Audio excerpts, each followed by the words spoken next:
بسم اللہ الرحمن الرحیم۔ سوال یہ ہے کہ اگر کسی شخص نے اپنے خرچ کے لیے کوئی چیز قرض پر خریدی اور سارا یا کچھ قرض ادا کر دیا تو اس چیز کی موجودہ قیمت کے مطابق خمس ادا کرنا ہوگا یا قیمت خرید ہی کا خمس ادا کرنا واجب ہے؟ تو جواب میں آیت اللہ سیستانی فرماتے ہیں وہ چیز جسے قرض کے ذریعے اپنے اخراجات کے لیے خریدا جائے تو بسا اوقات وہ اسے اپنے اخراجات میں استعمال کرتا ہے اور کبھی وہ چیز بغیر استعمال کے رہتی ہے، تو اس کی دو صورتیں ہیں۔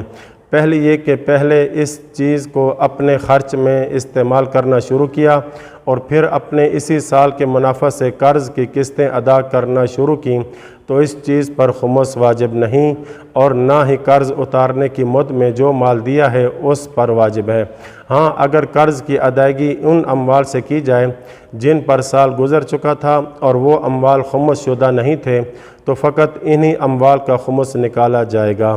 دوسری صورت یہ کہ وہ چیز جو قرض لے کر خریدی ہو اور اسے اپنے استعمال میں لائے بغیر رکھا ہوا ہو، جیسے کوئی آئندہ آنے والے سالوں کے لیے کوئی چیز خرید کر رکھ لے اور قرض کی ادائیگی شروع کر دے، تو اگر ان گزشتہ سالوں کے اموال سے قرض کی ادائیگی کی ہو جن پر سال گزر چکا ہو تو تمام ادا کردہ قسطوں پر خمس واجب ہے، اور جس سال قرض سے وہ چیز خریدی تھی اگر اس سال کی آمدنی سے قرض کی ادائیگی کی ہو تو ادا شدہ قرض کی اصل قیمت کی طرف جو نسبت ہو اس نسبت سے اس چیز کی موجودہ قیمت کے حساب سے خمس دینا ہوگا۔ مثلا